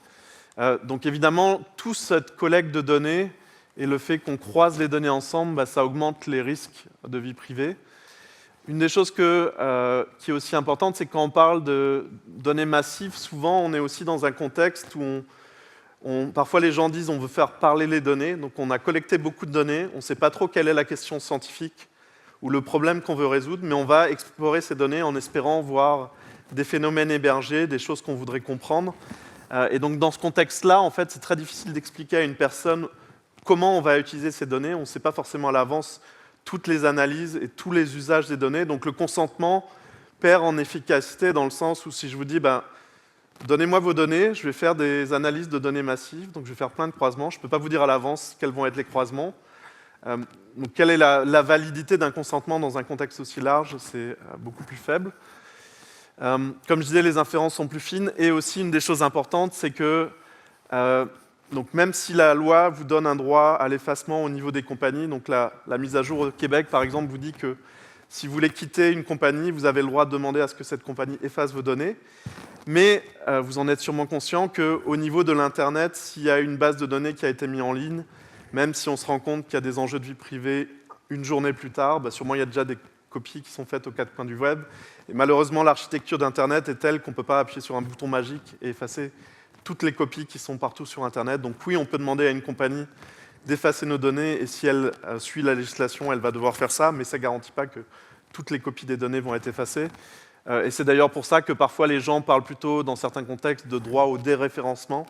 Donc par exemple, pour les moteurs de recherche, en Europe, vous avez le droit, non pas qu'un site web efface vos données, mais de demander par exemple que Google ne référence pas une certaine information si cette information n'est plus valide. Et aussi, ce qui apparaît avec l'intelligence artificielle, c'est que parmi toutes les choses qu'on peut prédire sur les personnes, en tant que société, il y a des contextes où peut-être certaines de ces choses, on ne veut pas les installer. Donc là, j'ai mis un exemple de ce qu'on appelle la police prédictive. C'est essentiellement quelque chose qui était déjà utilisé au niveau de Chicago, où vous avez une compagnie qui a proposé aux services de police essentiellement de créer un modèle qui va prédire parmi la population de la ville quelles sont les personnes susceptibles de commettre un crime dans le futur. Donc ce que fait cette compagnie, c'est qu'elle va se connecter au dossier criminel des personnes, mais aussi récupérer des données sur des réseaux sociaux, puis essayer d'avoir un modèle un peu comme dans Minority Report, le rapport minoritaire, de dire cette personne-là, peut-être qu'elle est susceptible de commettre un crime dans le futur. Donc là, vous voyez, il y a toutes sortes d'enjeux éthiques. Donc d'abord, peut-être que les personnes qui sont ciblées, c'est des personnes qui sont dans un contexte de réhabilitation, donc d'avoir un policier qui vient toquer à la porte en vous disant tiens-toi tranquille, tu es sur surveillance, ce n'est pas la meilleure façon de les réhabiliter. Il y a aussi beaucoup d'autres enjeux que je n'aborderai pas aujourd'hui parce qu'on parle surtout de vie privée, mais il y a tous les enjeux d'équité. Donc souvent, les modèles de ce type-là, on se rend compte que si vous êtes afro-américain, le modèle a tendance à prédire des risques plus élevés que si vous êtes blanc caucasien à cause des biais historiques dans les données. Il y a tous des enjeux aussi d'explicabilité où parfois ces modèles-là n'ont pas une structure qui permet d'expliquer leurs décisions. Donc le policier se retrouve avec une liste de personnes, mais pas vraiment de rationnel sur la prédiction de l'algorithme. Donc il doit décider est-ce qu'il suit l'algorithme, est-ce qu'il suit son jugement. Donc je tiens à dire que dans le cas de Chicago, ce projet-là a été abandonné justement à cause de tous les enjeux éthiques que j'ai mentionnés, mais il a eu lieu. Donc peut-être qu'il y a d'autres villes dans le monde ou d'autres pays qui vont se poser la question sur ce type de technologie. Une autre chose qui est reliée à l'intelligence artificielle et à la vie privée, c'est qu'on voit aussi avec les outils d'intelligence artificielle que ça offre des nouvelles techniques que l'adversaire peut utiliser pour, par exemple, faire de l'usurpation d'identité. Donc dans le cas de ce qu'on appelle l'hypertrucage ou le deepfake en anglais, On a par exemple, ça c'est un article de l'année dernière, où l'autorité des marchés financiers alerte essentiellement sur la fraude. Donc là, ce qui est arrivé, c'est qu'il y a eu des fausses vidéos qui ont été créées d'influenceurs ou de personnes célèbres qui disaient « allez acheter tel produit ». En fait, donc ces fausses vidéos-là, c'était des produits fictifs qui permettaient juste de récupérer de l'argent de personnes qui investissaient dans ces technologies-là. Mais ça peut être utilisé aussi. Donc il y a eu des cas récemment où, par exemple, des personnes se retrouvaient appelées par une personne qui prétendait être leur petit-fils et qui avait une voix générée par une intelligence artificielle, où on leur dit je suis dans un contexte d'urgence, est-ce que tu peux m'envoyer 500 $ à telle adresse? Et donc vous savez sûrement qu'avec quelques exemples de voix, on est capable de synthétiser une voix qui semble très réelle et qui peut faire dire n'importe quoi à une intelligence artificielle. Et on a évidemment aussi des enjeux de vie privée qui apparaissent au niveau de la reconnaissance faciale. Donc là, je n'ai pas eu besoin de chercher loin. Mardi dernier, on a le projet de reconnaissance faciale à la SAAQ qui a été remis de l'avant potentiellement au niveau du Québec. Et donc là, l'idée, c'est de l'utiliser pour essayer de détecter s'il y a des doublons au niveau des permis de conduire, donc des personnes qui ont fait 2 permis de conduire et qui l'auraient donné sous une autre identité. Et donc, il y a toute la question de l'encadrement de ce type de technologie, la reconnaissance faciale dans différents contextes. Et je voulais aussi finir par vous donner un exemple sur la reconnaissance faciale qui est lié à aussi ce que j'ai appelé, comme je vous disais, l'évolution des normes. Donc moi qui travaille sur la vie privée, je travaille avec des chercheurs japonais, et en 2016, j'avais une chercheuse avec qui je travaille qui m'a dit au Japon, on a des enjeux déjà au niveau de la reconnaissance faciale dans essentiellement des distributeurs de boissons intelligents. Donc ça, c'était en 2016. Essentiellement, vous allez devant le distributeur, et au lieu d'avoir une vitre de verre, vous avez un écran qui vous met en avant des boissons qui sont déterminées en fonction de votre âge et votre sexe. Donc essentiellement, la caméra prend une photo de vous, essaie de déterminer si vous êtes un homme, une femme, quel âge vous avez, puis va essayer de vous mettre en avant des boissons qui sont spécialisées ou ciblées sur votre profil. Donc ça, c'était en 2016 au Japon. Donc évidemment, on n'avait pas ce type de choses au Canada, mais si vous avez suivi récemment, on voit qu'il y a des choses qui étaient considérées comme un peu de la science-fiction dans certains pays, mais apparaissant dans d'autres, qui apparaissent maintenant au Canada. Donc, au niveau de l'université de Waterloo en Ontario, ça c'est un article de 28 février de cette année, en fait, essentiellement, il y a une personne, donc c'est un étudiant en informatique qui s'est retrouvé devant sa machine et qui a vu ce type d'erreur. Donc essentiellement, on lui dit « erreur dans l'application de reconnaissance faciale ». Et en fait, il n'y avait aucun signal qui disait qu'il y avait une caméra intégrée. Donc souvent, ça peut être un écran qui est sombre où la caméra, vous ne la voyez pas. Donc il n'y avait aucune indication que c'était de la reconnaissance faciale. Et donc on voit que ce type de distributeur existe déjà au Canada. Et donc là pour l'instant, même l'université disait on a accepté que ce fournisseur installe cette machine, mais nous, on ne savait pas qu'il y avait des caméras de reconnaissance faciale dedans. Donc on voit que l'usage de la reconnaissance faciale, c'est quelque chose qui risque d'être généralisé dans différents contextes et qui, à mon avis, va être un question d'enjeux actuels et futurs dans les prochains mois, prochaines années. Et donc, je voudrais finir ma conférence sur le fait que une des choses qui est importante, c'est que parfois les gens sont très pessimistes. Ils disent c'est déjà trop tard, on est déjà tracé de beaucoup de manières, ça ne sert à rien, on a passé le point de non-limite. Mais déjà, une des choses que je voudrais vous rappeler, c'est que ce soit Internet ou d'autres technologies numériques, c'est des inventions humaines. Donc, contrairement aux lois de la physique, où en tant qu'humain, on ne peut pas changer les lois de la physique, la structure d'Internet ou la structure du monde numérique, c'est quelque chose qui est déterminé par les choix collectifs. Et donc, on peut très bien décider à un moment de changer la manière dont le système fonctionne, de changer les technologies, changer les données collectées, changer la manière dont on les sécurise. Donc, essentiellement, je pense que le futur va dépendre des choix collectifs. Et en particulier, j'ai voulu prendre un exemple concret. Donc, même l'inventeur du web, Tim Berners-Lee, dans une entrevue qu'il a fait il y a quelques semaines, disait Internet, ça a atteint son but dans le sens que ça a permis la diffusion d'informations, ça a permis la communication. Mais même moi qui ai inventé cette technologie, je pense qu'on devrait ne pas hésiter à remettre les choses à plat. En particulier, il dit je me rends compte de toutes les dérives et tous les enjeux de vie privée. Donc, je pense que clairement... Donc lui, il imaginait en fait un monde où on aurait une espèce de capsule dans nos maisons dans lequel on a toutes nos données qui gèrent l'accès ou pas aux données aux services externes. Donc il travaille beaucoup sur des projets techniques dans ce sens-là, où les personnes auraient un contrôle vraiment proche sur leurs données. Et une autre chose qu'il disait et qui risque d'arriver, c'est dans le contexte des géants du numérique ou de l'IA, le fait d'avoir accumulé des grosses quantités de données, ça leur offre une situation de quasi-monopole. Donc en particulier, on voit qu'au niveau de la Commission européenne, parfois Google, il y a des bras de fer qui se font où c'est pas clair si c'est le géant du numérique qui va gagner ou la Commission européenne sur la manière dont certains services fonctionnent. On voit aussi que dans un contexte où on veut favoriser la compétition et l'émergence de start-up, d'avoir des géants qui contrôlent toutes les données, ça étouffe aussi les start-up où souvent elles finissent par être rachetées par les grosses compagnies. Donc il y a des questions potentiellement de est-ce qu'on va vouloir splitter certains acteurs numériques justement pour éviter les risques de monopole, et c'est une des solutions qu'ils mettaient en avant. Donc c'était juste pour vous dire que, un peu comme pour l'environnement, si vous pensez que c'est déjà trop tard et qu'on a passé le point de rupture pour nous, ça n'empêche pas qu'on peut vouloir changer les choses, au moins pour la génération future. Voilà, et j'ai terminé ma présentation.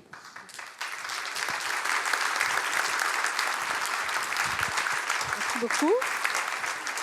Alors, si vous voulez poser des questions, je vous répète qu'il y a 2 micros de chaque côté de la salle. Pas besoin de questions brise-glace, alors c'est vous qui allez commencer. On vous écoute. Bon, merci pour votre conférence passionnante. Moi, j'ai une question de base un peu. Peut-être c'est une illusion, mais j'ai l'impression que de jamais utiliser autant que possible un moteur de recherche, que ce soit DuckDuckGo ou Google, de toujours mettre l'adresse en haut, donc ledevoir.com, lapresse.ca, toujours mettre, quand c'est possible, l'adresse, la direction directe sans utiliser de moteur de recherche. J'ai l'impression que ça me protège, je ne suis pas certain. Deuxième question, c'est Wikipédia. Si je mets Wikipédia puis je fais ma recherche dans Wikipédia, j'ai l'impression que j'évite peut-être. Est-ce que c'est une illusion? Donc déjà, le fait de mettre l'adresse elle-même, ça c'est une bonne chose aussi pour éviter le hameçonnage. Donc j'en ai pas trop parlé, mais quand on vous envoie un courriel en vous disant votre banque, il y a un problème, connectez-vous sur un site, souvent si on clique sur le lien, ça nous redirige vers un site qui ressemble à la banque mais qui n'est pas le bon. Le fait de taper soi-même l'adresse, c'est une bonne pratique pour éviter ça.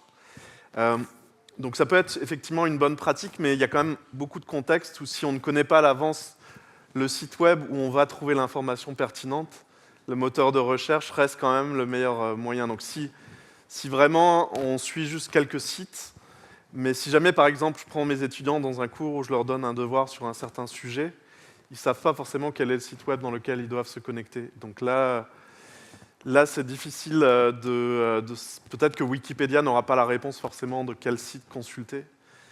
Donc ça peut être, pour répondre à votre question, ça peut être une façon d'éviter certains traçages, mais dans un contexte où je ne sais pas où trouver l'information, ça devient difficile de se passer, je pense, des moteurs de recherche. Merci. Je vais juste te demander de rester plus vers le pupitre parce qu'on avait fait le cadrage vers ton ordinateur. Alors, madame? Bonjour, merci. Ma question, c'était, j'avais un débat avec des amis il n'y a pas longtemps, mais je me demandais, est-ce que c'est vrai qu'on est espionné par les micros de nos téléphones? Par exemple, je parle de m'acheter une paire de chaussures, j'ouvre Facebook, puis tout d'un coup, on me montre des chaussures. C'est une bonne question, j'ai souvent cette question-là. Donc c'est sûr que, je donnais l'exemple du traçage ultrason. Il y a des signaux ultrasons qui peuvent être captés pour faire du croisement d'appareils. Ça dépend des téléphones, à mon avis, mais je ne pense pas que dans tous les téléphones, les micros soient vraiment utilisés en permanence pour enregistrer notre voix et l'envoyer. Donc ça, c'est difficile de savoir si c'est un mythe urbain ou pas, parce que j'ai beaucoup de gens qui me disent des histoires, justement, j'étais au restaurant, j'ai dit tel mot, je reviens chez moi, et je me retrouve avec ces données-là. Donc c'est possible que certains fournisseurs de téléphones aient installé cette chose-là, mais il y a quand même pas mal d'autres téléphones où on peut régler au niveau de la vie privée et refuser de donner l'accès micro à nos applications. Et je pense que c'est respecté quand même pour certains des téléphones, peut-être pas pour tous. Donc c'est à creuser. Madame? Merci, mais en tout cas, j'ai bien aimé sa question parce que je l'ai vécu ça moi aussi.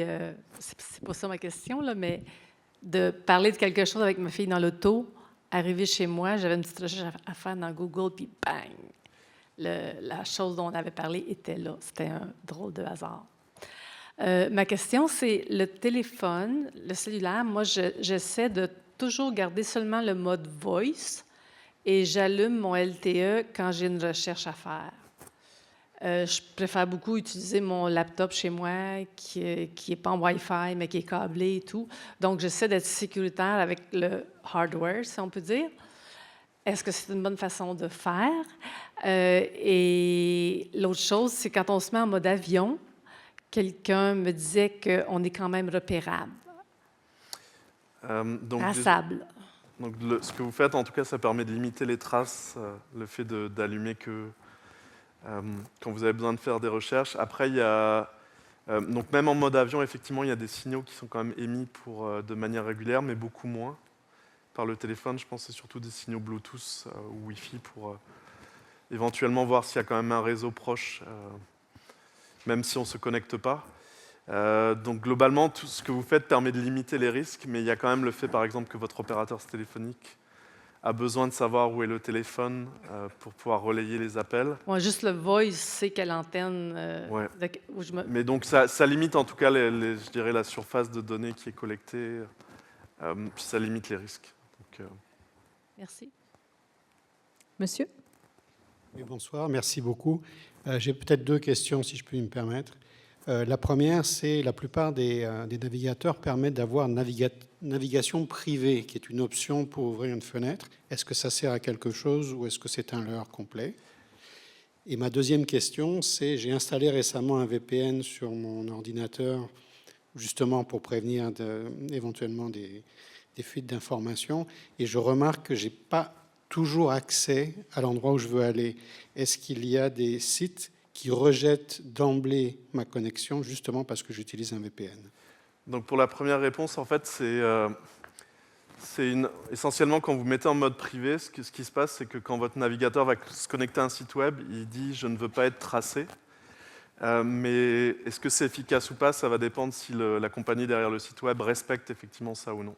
Donc en termes de technologie, les garanties ne sont pas très fortes, ça dépend du bon vouloir de la compagnie. Donc on a parfois une fausse illusion que c'est extrêmement protecteur, mais si la compagnie effectivement respecte le standard derrière ce mode privé qui est ne pas enregistrer les informations, oui, mais si jamais vous allez dans un site web d'une compagnie qui est dans un pays où la législation n'est pas très forte, je dirais que ça ne limite pas forcément les risques. Et pour le VPN, oui, c'est possible qu'il y ait certains sites qui bannissent directement certaines adresses qu'ils associent avec certains VPN ou certains usages. Merci. Monsieur? Bonjour. J'aurais une question à vous poser sur l'interdiction prochaine de Google sur les cookies tiers qui, à partir de l'automne, vont commencer donc à être interdits. Est-ce que vous pensez que ça va réellement améliorer la protection de notre vie privée, ou est-ce qu'en fait on laisse tellement de traces numériques par d'autres moyens que l'interdiction de ces cookies tiers ne va en somme rien changer? Et j'aurais une deuxième question. On voit qu'avec la loi 25 qui s'inspire du RGPD, la commission d'accès à l'information qui essaye de hausser un petit peu le ton, comme la CNIL par exemple le fait en France, est-ce que vous pensez que le Québec peut devenir un espèce de chef de file de la protection de la vie privée dans ce grand continent qu'est l'Amérique du Nord, avec des réglementations très différentes qui marchent donc dans des petites zones géographiques? Donc pour la première question, malheureusement, à cause des techniques comme l'empreinte de navigateur que j'ai mentionnée, je pense que l'interdiction des cookies tiers va régler un tout petit peu une partie du problème, mais va pas empêcher l'empreinte de navigateur. Puis aussi, c'est une des choses que j'ai vu travailler en vie privée depuis 15 ans. Il y a comme une créativité énorme de toutes les manières de tracer les gens. Vous avez vu le traçage ultrason, par exemple, et il y a comme d'autres choses qui s'en viennent souvent. Donc, souvent, c'est un peu un jeu du chat et de la souris où il y a une nouvelle technologie de traçage qui n'est pas très publicisée par tout l'écosystème de la publicité ciblée. Il y a des chercheurs qui voient le problème, ça remonte aux organismes de la société civile, il y a une pression législative pour changer les normes, mais après, il y a une nouvelle technologie qui apparaît. Donc, pour répondre à ta question, je pense que ça ne va pas changer beaucoup de choses, effectivement, à cause des autres façons de tracer les personnes. Pour la deuxième, je pense qu'effectivement, au Québec, on a la chance d'avoir mis récemment à jour la législation et d'être en avance. Donc si je prends par exemple, vous savez sûrement qu'au fédéral, il y a des discussions avec le projet C27 sur la mise à jour de la loi, mais ce n'est pas clair si la loi va passer ou non. En particulier parce qu'il y a aussi eu un mélange de la loi sur l'intelligence artificielle dans cette loi-là, donc il y a beaucoup de choses à discuter. Donc oui, je pense que le Québec est en avance, en tout cas au niveau de la mise à jour de la législation. Il y a quand même la Californie, par exemple, s'est dotée d'une loi qui ressemble beaucoup au règlement sur la protection des données européen. Donc on voit qu'il y a d'autres endroits en Amérique du Nord qui commencent à avoir des lois qui sont aussi protectrices. Mais ce que je serais curieux de voir surtout dans le futur, c'est la possibilité, comme je disais, de donner des amendes significatives, pour moi, c'est malheureusement un des moyens les plus efficaces de faire changer les choses. Et au Québec, je serais curieux de voir dans les 3-4 prochaines années si il va y avoir des cas d'amendes importantes dans des acteurs qui ne suivent pas la législation et est-ce que ça va faire changer les choses ou pas. Donc là, la loi est encore trop jeune pour avoir eu des amendes importantes, mais est-ce que ça va arriver et changer les pratiques? C'est effectivement c'est possible. Ok, merci pour votre réponse. Monsieur? Donc, ma question, on a dit que la protection de la vie privée, c'est une garantie, un droit universel, que normalement l'État donc, le fait respecter. Pourtant, ce qui a transparu à travers plusieurs exemples et les questions, c'est qu'il y a plein de moyens de le contourner. Donc, il y a un écart entre ce qui est censé être garanti comme un droit universel et ce qui est vraiment le cas dans la réalité. Comment s'est creusé cet écart et pourquoi est-ce que, avec des régulations, on a du mal à le combler, alors que, comme on l'a dit à la fin, c'est quelque chose c'est une construction humaine. Selon toi, quelles sont les pistes qui ont amené à cet écart qui continue à se creuser? Donc historiquement, je pense que ce qui a démarré beaucoup de collecte des données, c'est essayer de trouver un modèle d'affaires pour des acteurs comme Google pour perdurer dans la durée. Donc en fait, si on regarde l'article de Page et Brin, qui sont les inventeurs derrière PageRank, qui est l'algorithme qui était la base de Google, on voit dedans qu'ils disent clairement il faut faire attention aux moteurs de recherche qui sont influencés par la publicité parce qu'ils vont avoir tendance toujours à favoriser certaines recherches.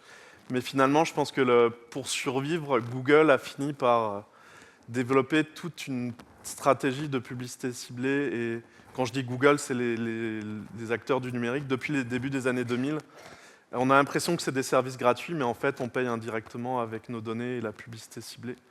Donc malheureusement, je pense que beaucoup de technologies de traçage, c'était justement pour essayer de trouver un modèle d'affaires où oui, on vous dit que c'est gratuit, mais il faut quand même faire de l'argent à la fin de la journée. Et donc, comme il y a beaucoup de gens qui veulent publiciser leurs produits, on va mettre en place toute une architecture de traçage et aussi de publicité ciblée.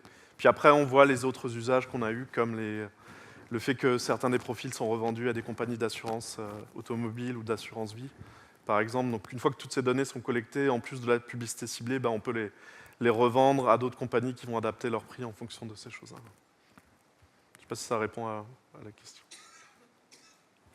Alors, le temps file. Je propose qu'on prenne les 4 dernières questions et puis qu'on conclue après. Alors, madame? Oui, bonsoir. Je suis venue ici pour me rassurer un petit peu sur les ordinateurs. Je suis très profane, mais cependant, finalement, je sors un petit peu plus de cette conférence apeurée, je dirais. Parce que moi, finalement, là, je me demande, est-ce que en faisant des transactions auprès de mon institution financière, je suis sécurisée, même si je sais que le site Internet de mon institution financière, c'est supposé être sécurisé, puis je dois faire des numéros. Avec le piratage que j'ai vu quelque part, là, on est capable de pirater mon ordinateur, bien là, je préfère me rendre moi-même en institution, sur le réseau de mon institution financière, plutôt que de tout faire sur mon laptop, finalement. Alors, ai-je raison d'avoir si peur? Ou je fais bien de sortir de chez moi puis d'aller faire ça sur le réseau? Après, je pense que le plus important, c'est de toujours avoir le choix aussi. Mais je dirais que globalement, si vous installez les antivirus, les mises à jour, si vous ne cliquez pas sur les liens reçus et que vous avez une bonne hygiène numérique, les risques sont quand même plus faibles, sont minimisés, donc ils ne seront jamais de zéro. Mais l'exemple des banques en particulier, souvent, les banques ont quand même des relativement bonnes sécurités parce que c'est dans leur intérêt de préserver la confiance des clients et de leur offrir une bonne sécurité en tant que responsable de... Oui, mais on est capable de faire des sites qui ressemblent à l'institution. C'est pour ça que je disais on a des petits points, parce que je suis allée voir dans le site de mon institution financière, il y avait un blog là, sur justement les faux sites qui imitaient à merveille. Je dirais, moi, la règle de base, c'est si vous recevez un courriel et qu'on vous dit il y a un problème dans telle institution, ne jamais cliquer sur le lien, mais allez taper directement vous-même le nom de votre institution dans l'URL. Ça évite tous ces problèmes-là, en fait. Et d'ailleurs, la plupart des banques vont ou d'autres acteurs font parfois des campagnes d'information où ils disent on vous enverra jamais un courriel avec un lien qui nous envoie. Je suis au courant, là, mais de toute façon, même une fois rendu là, j'ai encore des doutes. Ouais, je suis désolé si j'essaye de finir par une note je pense un que peu tant plus et aussi positive. longtemps, je vais être capable de me déplacer, c'est ce que je vais faire. Ben, c'est ça. Je pense que le plus important pour moi, c'est aussi un des enjeux qu'on a en général dans les services numériques, où des fois on veut remplacer le fait de pouvoir aller physiquement à un endroit par quelque chose qui est qu'en ligne. Pour moi, c'est important de laisser la possibilité pour les gens. Il y a dans d'autres contextes où les gens n'ont pas forcément un ordinateur dernier cri ou d'autres choses. C'est vraiment important de laisser le choix et laisser la possibilité, effectivement, pour des gens d'aller à la banque et de Quand faire la on est transaction. capable d'imiter votre voix, de prendre alors, je me dis, jusqu'où on va maintenant? Là? Peut-être aussi, ce qu'on peut dire, c'est que c'était une conférence pour sensibiliser au risque. Donc, c'est sûr que pendant 1 heure, Sébastien a vraiment fait une liste de tout ce qui peut aller mal, mais on n'a pas parlé de ce qui peut aller bien aussi. Donc, est-ce que ça biaise quand même aussi notre perception de la situation, mais je ne veux pas minimiser les choses, mais c'est peut-être pour ça aussi que vous avez cette impression où ça va vraiment pas bien. Mais merci. Merci, madame. Oui, j'avais une autre question. Quand vous parliez de on peut reconstituer nos voix, tout ça, je me demandais si ça pourrait devenir dangereux avec la reconnaissance vocale. Par exemple, quand on appelle chez Desjardins, puis on peut y vérifier avec notre voix que c'est bien nous. Oui, on peut contourner assez facilement, je pense, ce type de technologie. Ah ouais. Donc c'est pour ça aussi que souvent la biométrie, elle est utilisée dans ce qu'on appelle l'authentification la bonne façon de l'utiliser, c'est authentification à 2 facteurs, c'est-à-dire de ne pas juste se baser sur la voix pour reconnaître une personne, mais de demander aussi peut-être un login et mot de passe sur le site web ou alors un code éphémère qu'on reçoit sur notre SMS. Donc oui, les systèmes de génération de la voix sont devenus extrêmement performants ces dernières années. Et maintenant, ils sont capables de passer les systèmes de reconnaissance de voix utilisés par les institutions. OK. Merci. Monsieur? Bonsoir. Il y a quelques années, je me souviens qu'il y avait une direction de recherche dans la protection de la vie privée qui s'appelait en anglais Differential Privacy. Je ne sais pas le terme en français pour ça. Et pour aller à l'essentiel pour les gens dans l'auditoire, il s'agit, quand on a un ensemble massif de données, de polluer les données de telle sorte que les inférences qu'on peut en tirer soient toujours valides, mais qui anonymisent un peu les enregistrements individuels, qu'on cache les contributions individuelles. Les contributions individuelles. J'ai toujours trouvé que c'était un peu manquer le point parce que si le site ou l'entreprise a déjà mes données, j'ai déjà perdu. Entre guillemets, ils peuvent faire ce qu'ils veulent et il n'y a aucune garantie qu'ils vont utiliser ces techniques-là pour tirer leurs inférences. Alors, j'étais plutôt un partisan de minimiser les données qu'on donne avec des systèmes un peu avec les attestations numériques, etc. Alors, j'aimerais vous entendre là-dessus. Est-ce que je suis complètement dans le champ de penser que le differential privacy, c'est un peu une illusion ou est-ce que ça peut avoir ses utilités? Donc, il y a plusieurs réponses. Donc, en français, souvent, les gens les traduisent par confidentialité différentielle. C'est ce que j'ai entendu. Et donc, d'abord, de faire la minimisation, je pense que c'est toujours une bonne chose. Et il y a une variante de la confidentialité différentielle qui s'appelle la confidentialité différentielle locale, où la personne applique le bruit elle-même pour rendre aléatoires ces données avant de les envoyer. Donc ça serait comme peut-être une réponse à votre idée de l'utiliser, mais de ne pas donner mes vraies données. Donc souvent, je dirais le désavantage, c'est qu'on perd plus d'utilité que si toutes les données étaient centralisées. En fait. Mais ça peut être... Et en anglais, il y a une technique qui s'appelle la réponse aléatoire qui implémente ça. Et juste pour les gens de l'audience, c'était une technique utilisée pour les sondages dans les années 60, où en gros, quand on pose une question sensible à une personne par téléphone, l'idée c'était, si on vous demande pour qui vous allez voter aux prochaines élections, parfois les gens ne vont pas dire certains partis politiques parce qu'il y a certaines connotations. Donc ce qu'on leur dit, c'est tirer à pile ou face, mais avec un biais qui n'est pas un demi, là, qui est un peu différent. Si ça tombe sur pile, donnez la bonne réponse. Si ça tombe sur face, choisissez au hasard parmi tous les partis politiques. Et en fait, si tout le monde fait ça, c'est un peu bizarre, mais on peut réussir à retrouver une estimation moyenne de combien les gens vont voter. Et ça fournit ce qu'on appelle le déni probable, c'est-à-dire si quelqu'un vient et vous dit « mais en fait, 10 ans plus tard, je t'arrête parce que tu t'as dit que tu votais pour tel parti, et je sais pas, le Parti communiste pendant la guerre froide, là où je prends des exemples aux États-Unis. En fait, on peut dire « bah non, regardez, par le système qu'on m'a demandé, on n'est pas sûr que ça soit vraiment la bonne réponse que j'ai dit. » Voilà. Je vous remercie. Alors, dernière question. Oui, une petite dernière liée à l'actualité. Donc, il y a une animatrice bien connue du Québec qui a lancé un recours collectif contre Facebook à cause de fausses publicités qui ont été montées. Et là, on parle à l'horizon de la non-responsabilité des hébergeurs. Là, je fais référence à la loi fondatrice de l'Internet. Là. Pouvez-vous briefer un petit peu l'Assemblée sur ce petit sujet qui permet aux gens de s'en sortir facilement, mettons?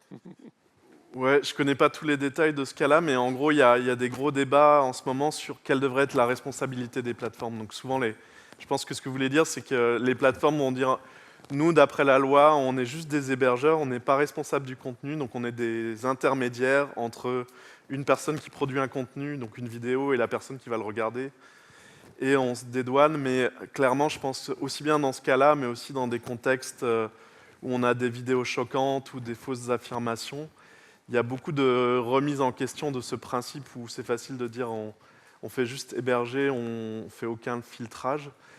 Donc là où ça en est au niveau juridique, au Québec et Canada, je ne sais pas trop où ça en est dans les débats en particulier. Je pense qu'un juriste pourrait mieux vous informer. Mais effectivement, il y a toute la question de est-ce que les plateformes numériques sont juste des intermédiaires entre le générateur de contenu et celui qui le consomme, ou est-ce qu'au contraire, elles devraient garantir que, par exemple, dans le cas de la pornographie infantile, elles doivent mettre en place des mécanismes qui permettent de filtrer des contenus sensibles. Et aussi, dans le cas, je parlais des hypertrucages, donc une des grosses questions, c'est aussi, est-ce que les plateformes devaient mettre en place des outils pour détecter les hypertrucages et ne pas publier des vidéos qui sont des fausses vidéos, par exemple, qui risqueraient de propager des fausses informations, des choses comme ça. OK, merci. Alors, merci beaucoup pour cette conférence. Merci pour vos questions.